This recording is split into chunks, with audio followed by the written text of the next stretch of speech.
I'm Shirley Adams. This is the Sewing Connection, Series 14, Program 2. You know most garments I make begin as a basic. To this I add different necklines and fastening ideas, and whatever else will make that garment unique. But how do you decide how much ease to add to make that basic standard into a wearable garment? Here's how you begin. First of all, I'm going to start with that basic patterner.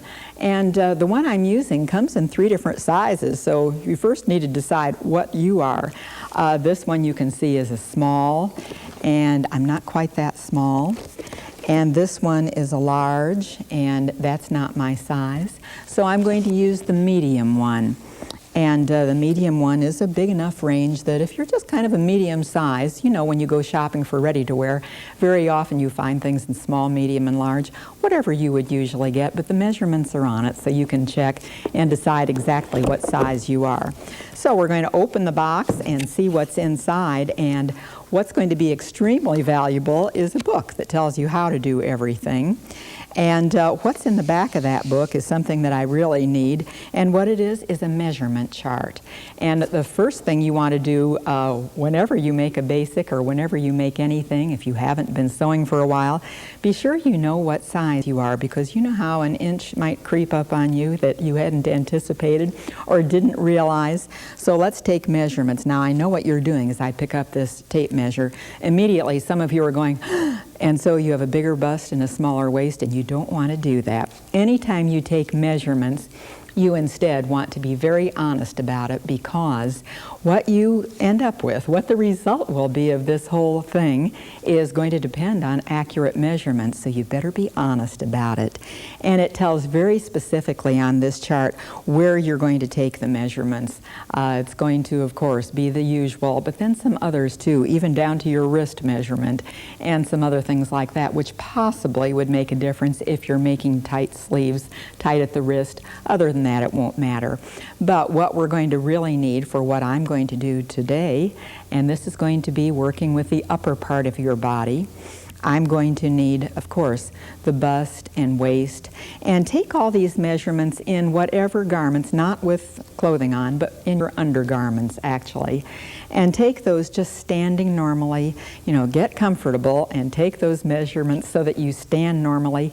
Breathe normally. Don't take that deep breath or you will change your measurements completely in your lung, your rib area.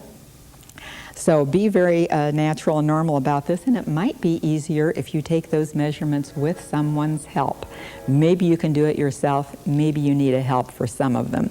But we'll also need for what I'm going to do today not only the bust, which is just at the fullest part of your bust over, as I said, undergarments, but also you're going to need the front length, front waist length.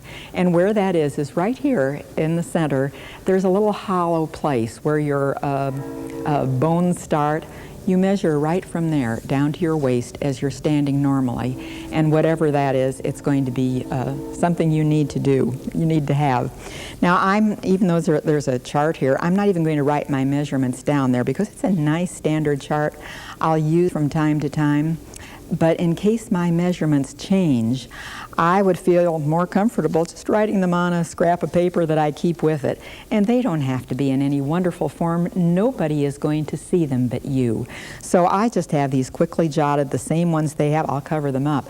You can see that I've already changed a couple of them because somehow I have an extra quarter or half inch or something extra that I didn't have last series, and therefore I need to keep taking them each time to make these changes if necessary. And then what I'm going to have once I have all those measurements down, then I'll get out my actual basic pattern and decide what I'm going to do with it. This book that I took out a minute ago, what it has in it besides that measurement chart is exactly how you would change it to make, a short or a long sleeve, or maybe a collar as I'm wearing, or just a facing. All of these things, anything that you'd change are in the book. Very nice instructions there. But as I take out this Bonfit patterner, What I'm going to have here is a few pieces that all go together on this. For instance, I want to have here on top, of course, the basic unit, just the neckline and the shoulder slant and down the front, the center front. So I'll need that, of course. If I'm going to make something other than a t-shirt is what I'll start on, or a blouse. If I'm going to make something other than that, just standard, I might want to change this unit by putting other pieces on it, because this comes off and you can also put other pieces on that. But let's don't worry about it for right now. In fact, it's never a worry. This is really easy to use. All we want to do right now is use this standard part, so I'll put it back together again where the little holes are and put the little knobs down.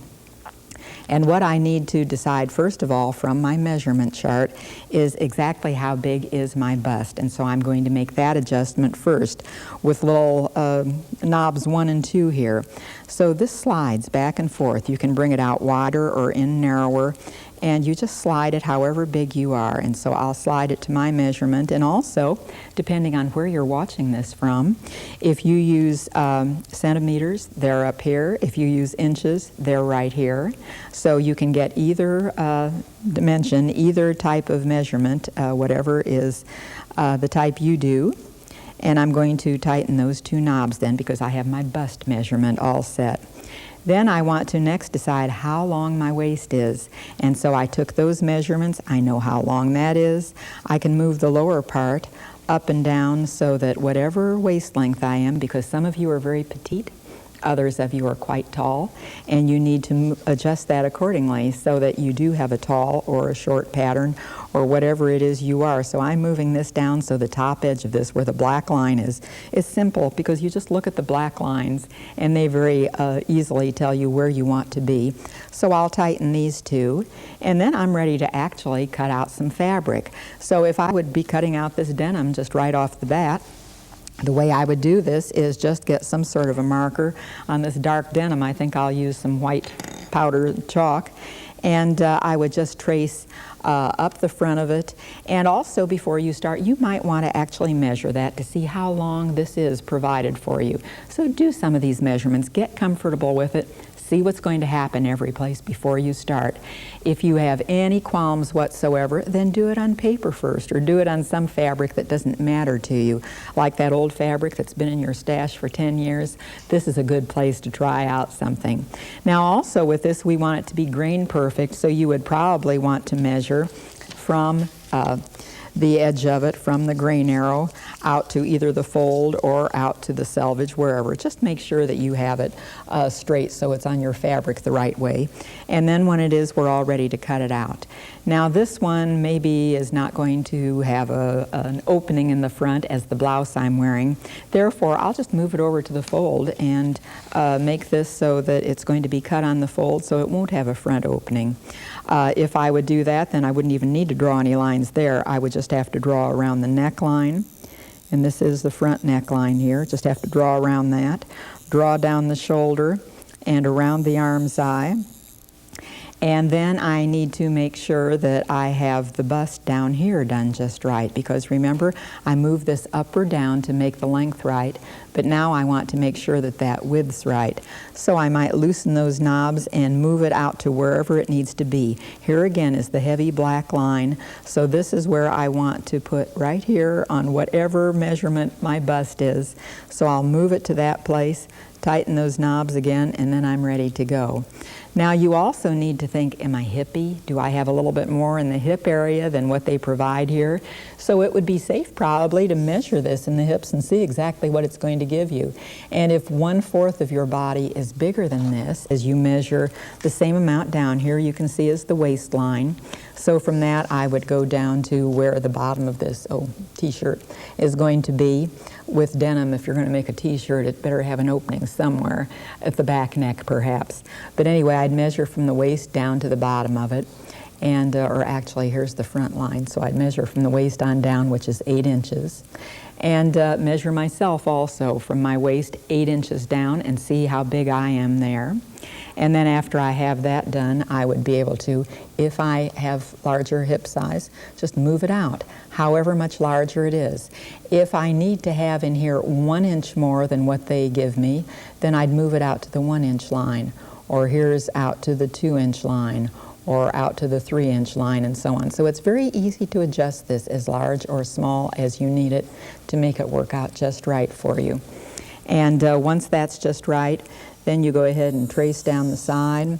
You trace the upper line, since this is the front, and I can't really do that with my chalk marker, this powdered chalk. I'd have to instead get a pen to mark these little dots so that I can trace the front. And then when I'm through, so is this. I have my pattern there, and I'll just move it up since this is where it is, and trace this line. Okay, once I have this all traced, I could go ahead and cut it out with seams. Remember, this is a basic sloper, and to that sloper you always have to add seams. Well, what I do, because I've done this so many times, is just go ahead and eyeball 1/2 inch or 5/8 seams as I cut it out. But if you are unaccustomed to doing that, go ahead and perhaps measure so you get exactly the 5/8 mark out there, and just move this out and retrace it so that you have the 5/8 mark and you know exactly where to cut, and you can have your standard seam. So it's very simple to add that to it. Well, about the time you get through doing this, or before you even start it maybe, you might think, okay, how much ease is there? How do I know that's really going to fit? Well, the easiest way is probably to go in your closet and find some things that really fit. And I want to show you a comparison of some things back here so that I can tell exactly what's going to happen. For instance, years ago, we used to do this. We used to start with making a checked basic from a basic pattern and try it on to see if it fit. Now that was skin tight. There was no ease in it whatsoever. And so to that, you had to add all the ease. Well, what I've done is take a t-shirt, just not even one that I made. It's one that I bought. It just happens to be kind of a favorite t-shirt. And so I thought, okay, if I'm actually going to cut this in a knit and make a t-shirt, how does it compare with this? So what I'd need to do to compare it is see how big it is. Just fold it in half and see how it's going to work. And so this is what I did the first time I used this patterner, just to see what we're talking about. And I was simply amazed to find out that as I folded it, and remember the seams are already out of this t-shirt, so it just ends up the size of the patterner, or without seams anyway. And as I put it down here, I find that, would you believe, it's exactly the same here. So I know exactly how this patterner is going to fit me. It fits the same as this t-shirt, no problem. And as I looked at the neckline, here's the back, I'll get it out of the way. Here's the front neckline. It exactly goes with the patterner neckline, so it's going to work. And the sleeves here on the side, this is a little bit extended shoulder, so this is wider. Well, you always make those differences anytime you cut something out. If you want it to be a little bigger than the standard, then you can do something very simple. Now, what I have done with this, for instance, this blouse, is it's a little bit brought out slightly wider because this is a standard shoulder here. And also, you need to allow for whatever little quirks your body might have. For instance, if you have small, narrow shoulders, then maybe you would just automatically want to, every time you make this, add that extra 1/2 inch or whatever it is that you know that your shoulders measure. So that's simple enough. Just bring it out here 1/2 inch more and then go ahead and follow the rest. That won't be a problem at all if this is your constant difference because of the way your body is. Or if you're really a 1/2 inch narrower, then when you trace this, just put a little line here, and you know then that you want to actually trace one that comes in here 1/2 inch narrower. So whatever your differences are, you can do that easily. And I would record those differences on the little measurement sheet to make sure you knew. Something that I like to do also is, because I use the same pattern over and over again and keep making little differences in it, but I use the same pattern so much. For instance, in one season I might make a 6 or a dozen blouses. If that's the case, I don't really want to do this every time. I'd rather just use a pattern already made up every time. So what I have done is, to make things easy for me, I'll just get this out of the way. What I've done is I have this neat little file which works out really well. And what I have in my file is a pattern for every type garment I'm going to make. For instance, here I have labeled small jacket. Now what I mean by that is I make basically 2 jackets, and you've seen them on former series many, many times. So I have a small jacket and a large jacket. Here's my small jacket that I have made by now. It's been about 55 of these jackets you have seen in the former 13 series before we came to this. So this is my small jacket. I've made it a lot. And therefore, because I make it so much, I have a pattern for it here. And this pattern has 2 different ways of making it. I can either make it with a high neck and a fold back facing, as I just wore last week. In fact, you just saw this on program 1. Or I can make it another little fitted thing that comes out to a point. Now, what's also smart to do is possibly put a scrap of some fabric that you have made that garment into, put a little scrap on that pattern and just leave it there. Pin it to that, keep it there forever so that it reminds you every time you are going to cut out a new garment that, oh yes, that's how this jacket fits. And if I like the way it fits, then I want to use this as is without any changes. So this just makes it easy. I also have some for blouses or t-shirts or whatever the garment's going to be. Let me open it, in fact, to the blouse pattern here. And I'll show you what I've done with this blouse pattern. Now, not only did I make that front, but I added some extra things to it. Here is my standard blouse. This happens to be the back, which doesn't matter. But here's the standard blouse. And what I've done for this is to put down the fact that the tote blouse, as is, no changes. I made it exactly like the patterner. And so the tote blouse that I'm talking about, I have here on the rack. And it's this one. Now, as I made this blouse, it was going to be kind of a heavy charmeuse, really, and it's going to have this over little thing on it. So because of that, I made it just the size of the patterner, exactly. Nothing is different about it. So that comes straight from the Bonfit. This one, though, I wanted a little easier because it's lighter weight fabric and it doesn't have that extra layer across the top.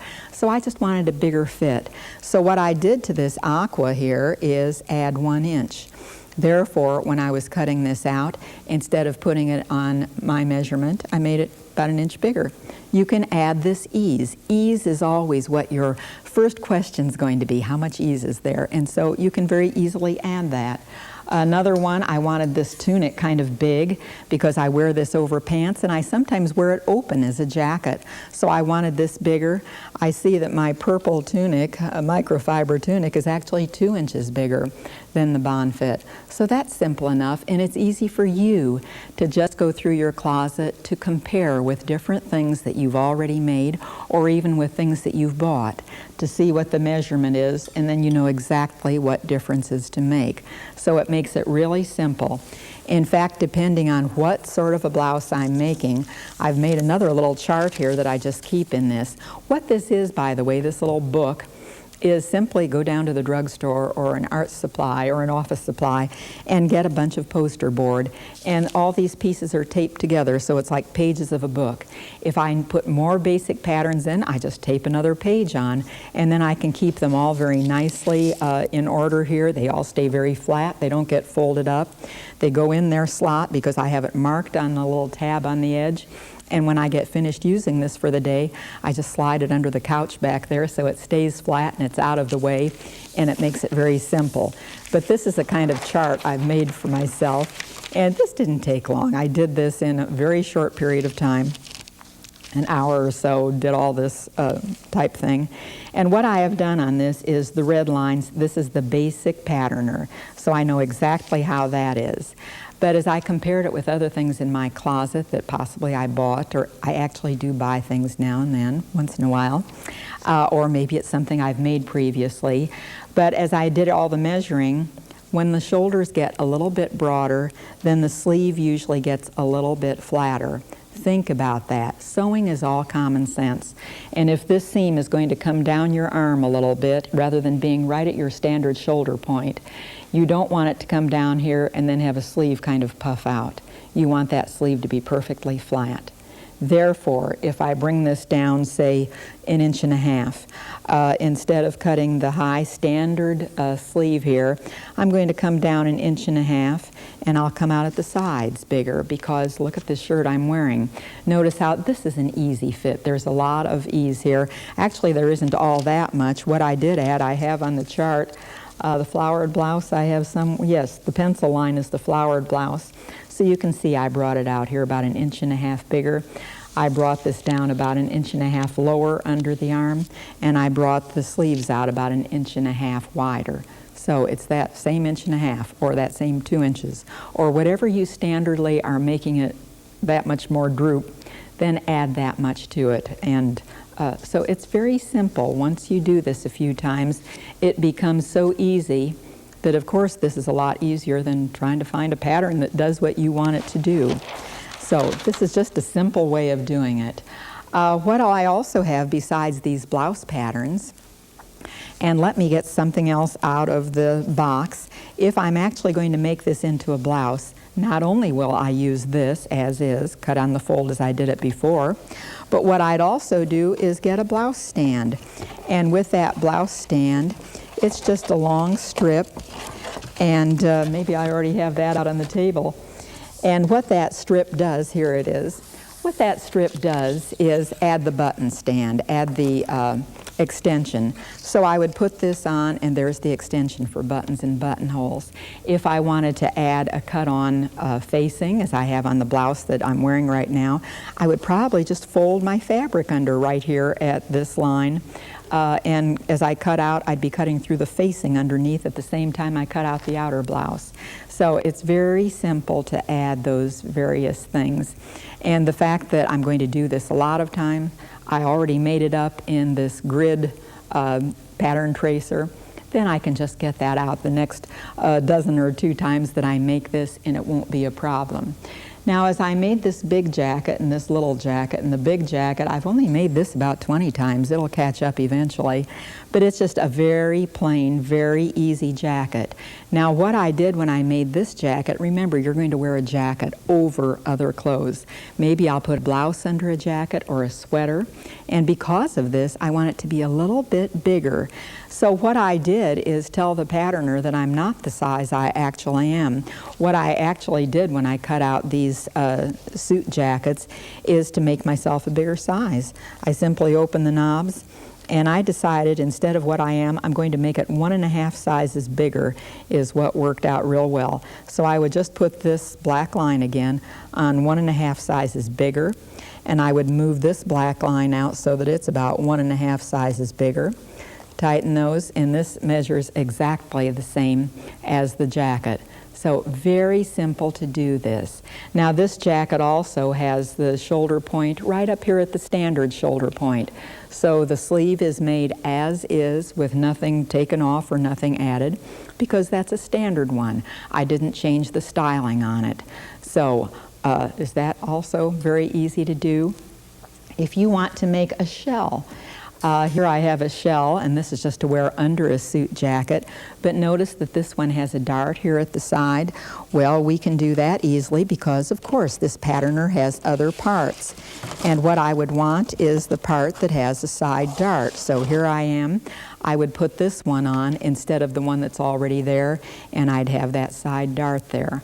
So that's all this was made from that. And notice something else about this. It's a scoop neck. So at the same time I traced all this, see how they have a nice scoop neck here? And it's just a matter of touching the dots there with a pencil so that you can cut out that scoop neck and make it different. So whatever I want to make that's for the top part of me, I have something to handle it. If I want to have that little suit with the dart in it, well then here's one for that, and I can have that dart in it at the waist the way that more fitted suit jacket did. If I want to make a t-shirt or a blouse that just has sleeves that come out and it doesn't really have set-in sleeves, it just has this coming out, then that's provided for also. here's one that will fit on there instead of the one that's here right now. So very simple to make this from a basic. You've been asking me especially about how do you know how much ease to add. So that's why I thought we'd do this program today and just tell you that this is how you add the ease, and it isn't going to be all that difficult.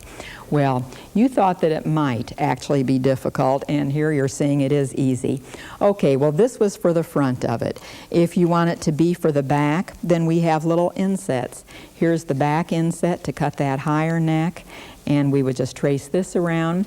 There's also a back sleeve or a back shoulder, and we would put this on because that's cut down a little lower. Isn't that easy? And you thought that might be difficult. You really can do it.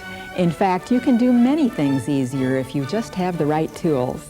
Come back next time when our primary target will be easier ways to cut.